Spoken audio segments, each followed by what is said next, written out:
Florida State essentially started its transfer portal class with Duce Robinson. What else did they do and why did they do it? Let's talk about it right here on Locked On Seminoles.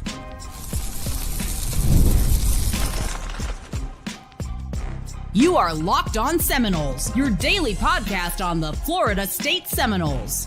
Part of the Locked On Podcast Network, your team every day. Back into Locked On Seminoles. I am your host, Brian Smith, longtime college football recruiting analyst. Thank you for making Locked On Seminoles a part of your day each and every day right here on the nation's #1 podcasting network, Locked On. Today's show is brought to you by our friends over at FanDuel. We got the national championship going on, and you can still get in on the action. Just check out FanDuel for a profit boost on the live action.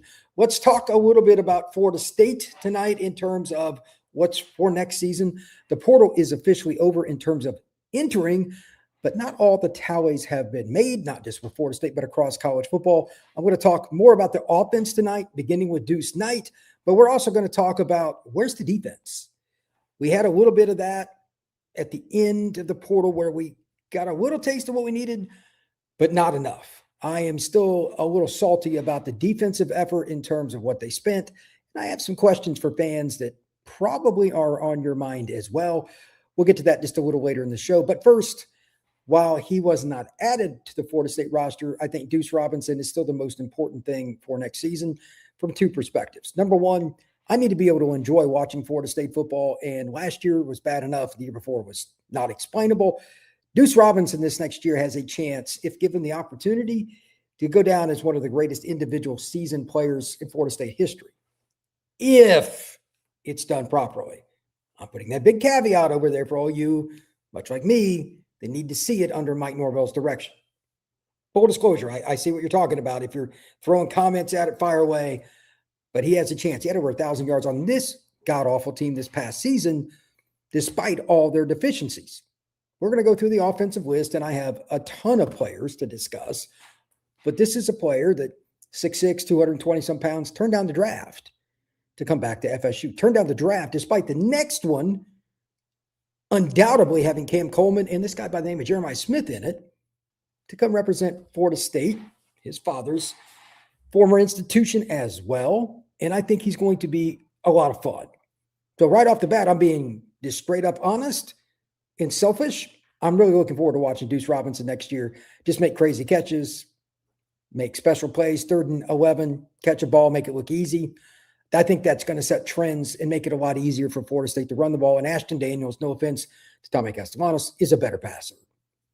He showed it in the last 2 games that he played at Auburn. He's come a long way, and it's amazing what coaching can do. Once the shackles were taken off when Hugh Freeze was canned, all of a sudden Auburn could throw the ball with the coordinator they didn't let be a coordinator. So I don't think there's going to be any problem with Gus Malzahn's offense. I think Ashton will be able to get it to him. And having that guy, Micahi Danzy, over there also retained, that's important. Javon Boggs is back. They lost him for a little bit, but then they lost McCoy. Then they put Boggs in there and say, they're in a good spot, but they're starting receivers. Is it the deepest group? Maybe not. I don't think Florida State's going to miss Gavin Blackwell and a few other guys that left, but at the same time, this is a really good group to start with. Then you look at the running back room, maybe in terms of a top 3 or 4, depending on who you want to put.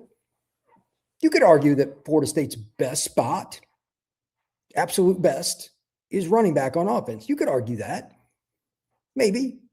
I mean, looking at the list, they got multiple guys that have either been an elite recruit, a proven player at the college level, or both. So let's look at the list. Obviously, Quintravion Wisner comes over from Texas. Last 2 years, 8 touchdowns combined and 1,524 yards rushing for the Horns in the Southeastern Conference. It's been banged up a little bit here and there, but against Texas A&M at the end of the year when A&M was, fighting for a chance to go undefeated, he smacked them around. Over 160 yards right down their throat. And Texas's offensive line was not a typical Texas line. He had a lot of those yards after contact. I think it's a pretty good defense. That gave me hope that A, he's healthy, and B, he's hungry.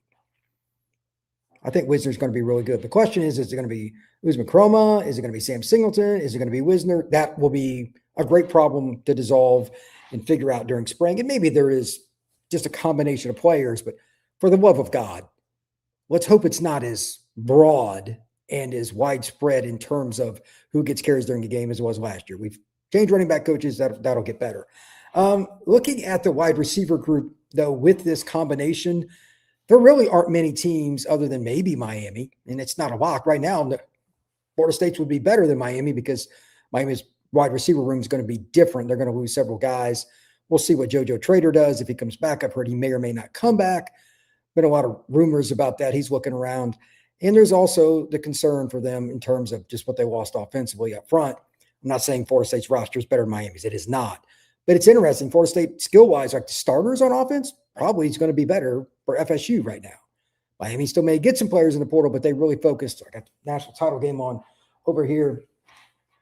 And who knows? But they focused on that, and they should. But that just shows you how hard it is in college football to be a coach. You've got to be doing 2 or 3 things all at once. Don't blame the Miami coaches for that. But right now, Florida State's actually ahead of them in that. It's kind of an interesting scenario. Tight end, the guy that I'm curious about is the one I've been very excited about for a long time is Landon Thomas. That tight end is not your normal guy. Big athletic guy, 6'5", 240 plus. He was in the portal, came back. He doesn't have to worry about Pittman anymore. He is transferred. Now the question is, can he be the dude? To complete the offense in terms of the skill talent, he's got to be the guy. And that means the number one thing that every player needs to do, and he has not done well at, and I don't know if it's his fault, but it's just the truth, he has not been healthy enough. There's no way around it. The most important thing a player can do is just be available. It's just true. They need him to be available. Now, to that end, they also got Desirio Riles coming in. He's got decent stats from last year. He averaged about 13 yards a catch, had 28 receptions, a couple of touchdowns. He's a kid that played G6, but he's a pretty athletic player. He might be the move tight end, if you will. Combined with Landon, he can be a flex, but is probably bigger bodied. He's going to have to find a way to be a primary point of attack, no doubt about it. We're running the ball right here guy, in addition to continuing to be a tight end that could be a threat outside the box, can go outside and block and do all. He has to be a stud in terms of being sacrificial at times, and then other times being the guy. Not a lot of tight ends like that. Gus Malzahn's offense will get the ball to the tight end, but they're not going to be featured like they are in some other offense like Georgia. It's just true. It's not. Will he be that guy? Will he be accepting of it? He's coming back, but you put him with Riles, you can run 12 personnel and still go 5 wide. It is a nightmare for defenses to try to take care of. So again, while I'm talking about Duce, the offense in general, I'm pretty excited about.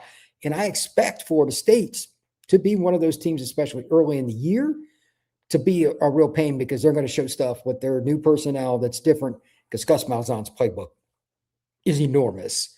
They're going to have stuff for them. I also expect Micahi Danzy, because Duce Robinson is going to get so many different looks and so many different opportunities to try to beat double coverage. Good luck with that. That they're also going to roll coverage away from Danzy. If they can get him to learn the full route tree and feel comfortable throwing the ball to him in that, he could put up numbers even better potentially than Duce if they really just say, you know what, screw you guys. We're just going to double him. If you beat us, go right ahead. I don't think that'll be the case. I still think because of a running quarterback, you won't see a ton of double coverage, et cetera. They'll try to run the ball away from that, et cetera. But to that end, maybe Micahi Danzy, just because of his talent, and again, he's one of the fastest human beings on planet Earth, literally. I think he will be a player that Florida State uses as well outside. Again, I'm just coming back to this over and over. I'm being greedy here. I want to see Florida State throw the ball, be far more balanced than they were this past season. Tommy just wasn't consistent enough. He just didn't get better as the year went on. He actually got worse. He got banged up early. I'm hoping they do not, keywords, do not run Ashton Daniels too much early in the year and gets beat up, because if they do, they're going to be in the same boat. Even with all this skill talent and even with the following, they have a really interesting offensive line situation with some young guys that are going to be competing with some players coming in from the portal. They're actually pretty good. We're going to talk about that next right here on Locked On Seminoles. Today's show is brought to you by FanDuel. We got the national championship going on. You can check out what's going on right there and get a profit boost waiting for you inside the FanDuel app. Whether you want to ride with what's going on with Miami being on a little bit of a run, whether it's or Indiana trying to kind of get back into the momentum swing here, we'll see. Indiana just got a touchdown. That's a big play for them. But if Miami doesn't make a play here, maybe Indiana scores it. And gets above that point spread, whatever you want to do, check it out on FanDuel. Get the profit boost over at FanDuel. Now, let's talk about something else that's a little bit more fun than talking about what's going on with Miami, and that's Florida State might actually have a really good offensive line next year. Didn't think I was going to say that. I thought they were going to go with the new guys, maybe one or two guys from the portal offensive line. I was dead wrong. Not saying I totally agree with this, but if you're going to spend your money, offensive line's a pretty good place to do it. Xavier Chaplin, really talented at Virginia Tech. It didn't go as well at Auburn, but that entire offense was god-awful. I'm not going to blame him. Chimdia Wiwu, he is a big offensive tackle out of Steve Van F. Austin.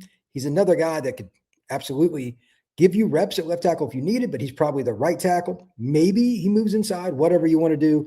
I don't care. One or the other, you got another experienced player. Nate Paps comes over. That's a big guy, too, from a lower level. You got Paul Bowling, a younger guy, played at Troy. He's a kid from McEachern High School up in the Atlanta area. And you got Braden Joyner, who's played at Auburn and Purdue. They got a veteran group again. Again, I don't agree with this approach. I'm right here. I'm this guy. I think this is coaches just trying to stay above water and save their job instead of building the program. But again, I'm going to be greedy. At least they're going to score points this year. But I think they're robbing Peter to pay Paul because I think they're just going to try to outscore teams. We'll get to the defense again here in just a minute. But with that offense, is there any reason that they shouldn't score over 30 a game? I mean, any? No, there is not. And I'm going to say that from now all the way through until they play their first game. And after the first game, and I don't care if they get beat 60-3 at Alabama, they better average over 30 points a game this next season. You know why? Because you dumped your cash into the offense. O-line in the portal, they're not expensive. They're super expensive. And you went out and you got 5 of them. You needed 2, max 3, if you went with the younger guys. They don't have any faith in them.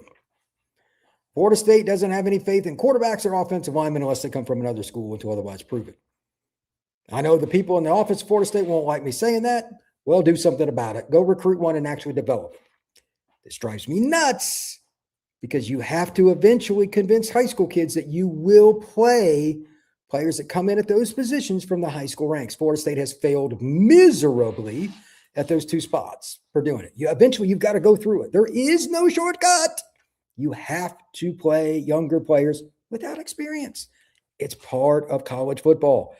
But it's also why Florida State is now in this trend where they're just fighting to stay above water. There's no way around it.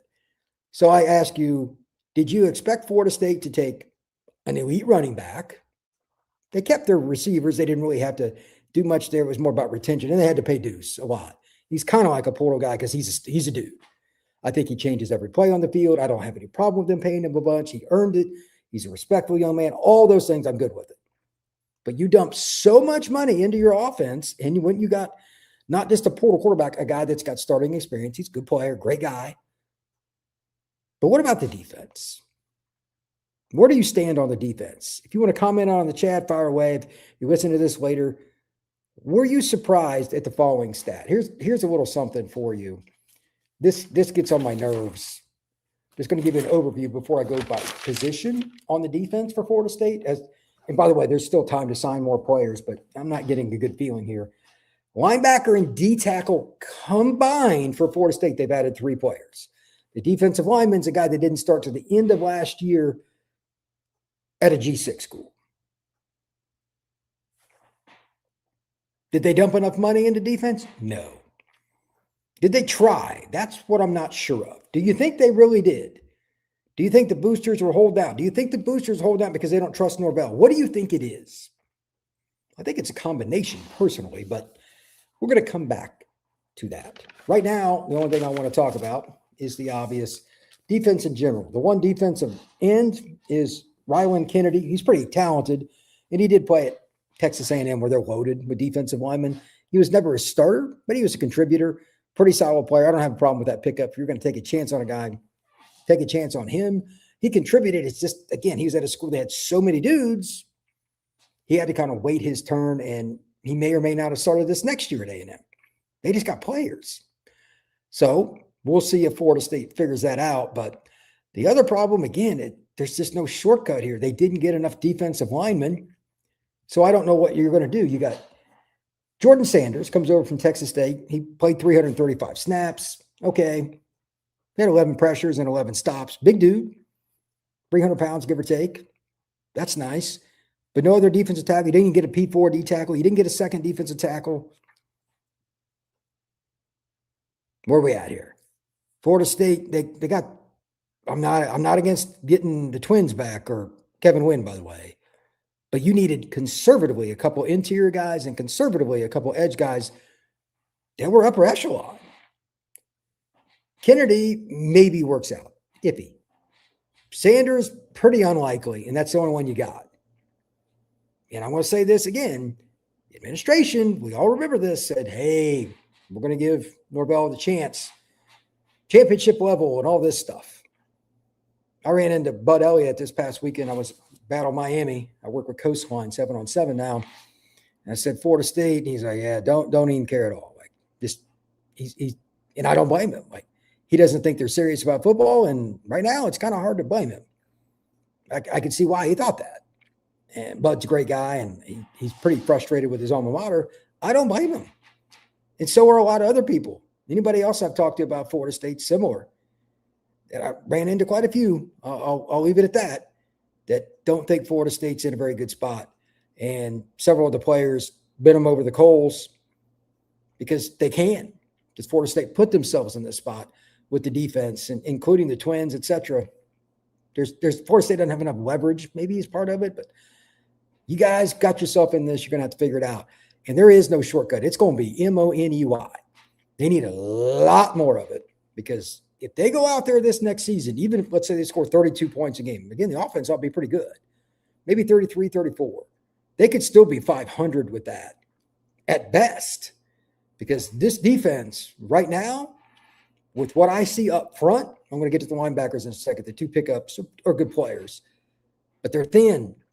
If they have any barrage of injuries at linebacker or defensive line, two spots that typically do get beat up even in fall camp, much like last season, Florida State is in a world of trouble when they go to Alabama week 3 in Tuscaloosa.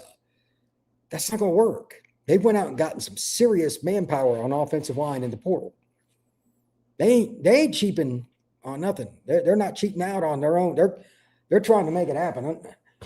Like, the reason that these two teams, Indiana, I'm watching Indiana and Miami in the background here, they've got linemen on both sides. They didn't go cheap. Indiana went and got a center from Notre Dame.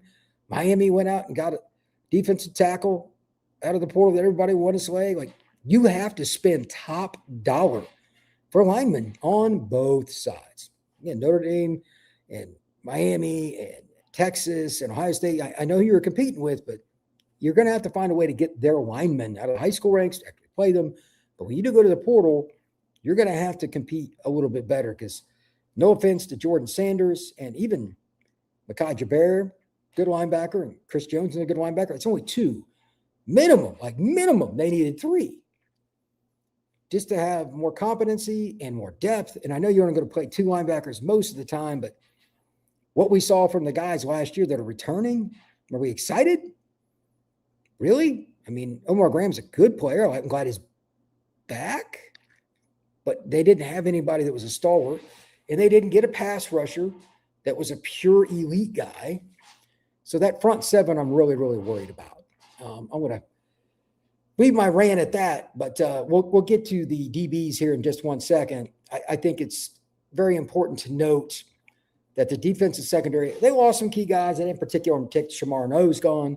They actually made some good pickups there. I want to talk about them with one guy that I think is paramount that he hits. And he's a guy that started last year at Notre Dame, and then he got pulled and really didn't see the field again. That's Carson Hobbs.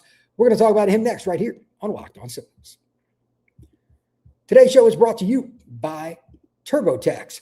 Tax season doesn't have to take over your life. This year, TurboTax is making it easier than ever to just hand things off and move on with your day. With TurboTax full service, you can have your taxes done and by somebody you trust who's a local expert, start to finish, without the stress or the guesswork of doing the taxes yourself or giving them to somebody that you probably just don't trust that much at all.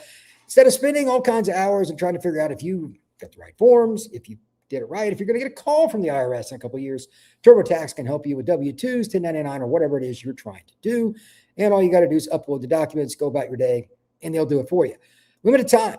You can get your taxes done. If you're a first-time TurboTax person, like last year you didn't do them, with TurboTax, $150 all in. It's TurboTax's experts that's going to be doing your filing.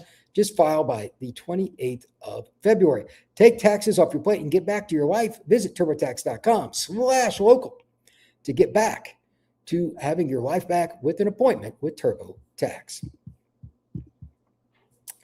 All right, DB for Florida State. They could still add somebody. You never know. There's a lot of DBs in the portal. Over half the players haven't even come close to finding a home. Who knows if Florida State takes another shot at somebody, but here's what they got. Carson Hobbs, that's the guy I hinted at a second ago. I'm going to round myself back around to him. CJ Richard, pretty good player. South Alabama. They got the Nehemiah Chandler kid. I really like him. Micahi Jones at Duke. He's a kid out of Georgia's really good. CJ Richards got some talent. I'm good with the group, those three. The key, though, is Hobbs, and here's my point. Fast, athletic, length, all that. But when he did play for Notre Dame last year, he was awful. Awful. He was non-clutch as it gets. Just true. He was built up by Notre Dame thought they'd found something. After the first two games against Miami and A&M, he found himself on the bench and he was done. Starter to bench, not playing at all is weird. That's pretty much what happened with him. But let me reiterate, he can run like crazy. He has length. He's aggressive. He's physical, all those things. I just don't know how instinctual he is. Kind of important. And if you find a DB that's not doing well, just look back at those two games Notre Dame played. You're going to see Hobbs right there. He got picked on. Now, Florida State took a chance on a kid with a lot of physical skill. Not a ton of experience. He's played a couple games. He was a redshirt freshman for the Irish last year. But if he somehow hits, then that secondary is different. You're not going to replace losing Shamar No. Right here, first guy to admit it. He's going to be an NFL guy in a couple more years. Losing him sucks. Having said that, Micahi Jones, Nehemiah Chandler, CJ Richard, all guys with length and athleticism, they'll play well. To get over the top, you need a nickel in today's world. And that's pretty much what Carson Hobbs wanted to play, or they tried to get him to play. It didn't work out. Maybe he plays outside. I don't know which one it's going to be. But they need somebody like that to hit. Let's see if he does. I'm pretty confident if he does, they could go 4 for 4. I think overall they did really well there. And considering the concerns I have on defense in the front seven, they need all of them to hit and to stay healthy. They do, they can at least mitigate what I think is going to be a very mediocre pass rush. Love the Twins, love Kevin Wynn, etc. They don't have edges that I'm excited about until otherwise proven. I know they got the JC kid coming in. That's cool. He's a good player, but they just don't have much there. And defensive tackle, I think they're a little thin in terms of numbers. Daniel Lyons is back. Obviously, Big Kevin. Like starters, I think Florida State defense would be pretty good. Again, the back half of the schedule I'm concerned about once you're in conference, plus Miami, plus Alabama. Like, I don't care when you play them. That's tough. That secondary is going to get challenged. They need Carson Hobbs to be ready from day one, man. They really do. Let's jump into the chat and see what we got here. All right. What's up, Brian? Mike Merrick. Go Noel Nation. Go Noles. What's up, Mike? Glad to see you're in the chat tonight. Mike Dinkinger. Brian, what opponent do you see beating us? And then the administrator says enough is enough and Mike is out. I don't know the answer to that. I've heard different things. I've been asked this question a million times. I've heard 2 years, no matter what, because they're broke. I've heard 1 year, if it goes terrible, he might get fired. Like the money is a really big problem, is the overall nutshell of what I've heard. I can't give you any more than that. I'm not in those meeting rooms. I'm not going to guess. But if he's back in 27, don't be completely shocked. Eric Edwards 9307. I'm sick watching this Miami game. My Noel should be here. Let's see. Mike, I agree with you, Brian. They should score points. I mean, Florida State, they put money in the offense, and they kept Duce. They kept Micahi. They got Landon back. They got 5 offensive linemen, got an experienced quarterback. They've got 3 good running backs. There's no way they shouldn't score points. If they don't, they have failed beyond failing. Mark Marchant G2G. If you come to Tallahassee and sit via the portal to play, you play and here halfway competent, you're enter the portal for a payday. A lot of guys are, man. Let me put it to you like this. Again, I work with Coastline Stars, 7-on-7. And we got some elite players. Ohio State, Georgia, Florida State. We got one kid I think is going to flip to Florida State. I'll get into that as we get a little closer. But we've got players with Florida State offers, Ohio State, Notre Dame, everybody. So I hear about the portal all the time. The kids are frustrated right now. They're not getting a lot of offers. I said, you got to wait a couple of weeks after the portal's done because portal comes first, whether you like it or not. But they understand that, and still a lot of them have a ton of offers, the Georgias and the Tennessees and whatnot. And NIL still comes up with all that too. There's a couple kids told me there's certain schools they're looking at, and they're leading because of the money. And the money's just so much, like vastly. A few staffs like certain kids better, and they're offering more. Works for the high school and the portal, not one or the other. Mikey Merrick, I love Florida State football, and that will never change. Mike, we never doubted you. I can assure you. Mark Merchant, the Duce twins were here on the field getting shoved off the line versus UF. How about Virginia scoring 50? Duce twins dominate in that one. How about Pitt powering through that tissue defense? Look, they shouldn't have been in that situation. Peter Boulware and guys like that redshirted. If you play freshman D linemen, you're going to have problems. They had big moments, but they didn't have depth. Like freshmen went in and played right away at Florida State on D line. What do you expect? They shouldn't be in that spot. So what they got out of it, I think, is pretty good, honestly. Mark, those linebackers last season could cover Brian. I'm sure Brian runs crisp routes, though. Look, my days of running crisp routes or running fast and anything is over. Used to be able to run, believe it or not, before I got fat. But I can assure you that I can't remember a linebacker group in a so-called major college football conference program that was worse at covering than Florida State last year. And I'm not saying that because I cover FSU. I watched a lot of film in college football live too. Name a running back that got 150 yards receiving in a game where he didn't break a 60, 70-yarder. Remember the running back from Pittsburgh? He had 150, and they just 5 to 15-yarded Florida State to death. They were just abysmal. Mark Merchant, Earl Little Jr. was quick to the ball and quick to bounce off backs and tight ends. He did not believe in wrapping up. He was so bad at that. I hate the shoulder bump. Sometimes it works, but wrapping up works almost every time. And he ends up at Ohio State, by the way. It's so wild. Totally agree that we didn't spend enough on defense. I hope Ernie Sims can teach our linebackers when to drop, how to stop the run. Oh, yeah, teach those guys how to tackle. I couldn't have said that any better. Linebacker should be better this next year.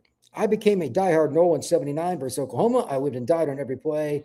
For years, Patrick Payton started me on the hard road to indifference. Yeah, the Duce twins end my interest. I can't help you there, brother. It's been rough. It has been rough. With that, I just want to bring up that the next 5 days will be interesting. I'm just going to ask this simple question. I was going to ask some more, but it really comes down to this based on the comments in the chat tonight. How much money does Florida State still have to spend? Because if they do not go out and get a really good defensive tackle, they're in trouble. You're going to have injuries, and you got to rotate guys anyway. And let's not forget where they play. It's in the Deep South. You're playing games in North Carolina, Georgia, Florida, South Carolina. How do you think that's going to go by late October with a thin defensive tackle room in a thin linebacker room? Even without the injuries, that can be problematic. It's inevitable guys will get banged up. Do they have some more money? At least one more linebacker or one more D lineman, even if they're not playing, they have to find a way to do it. That's my opinion. What say you? I appreciate you all stopping in. Thank you very much. We will see you again soon, right here on Locked on Seminoles.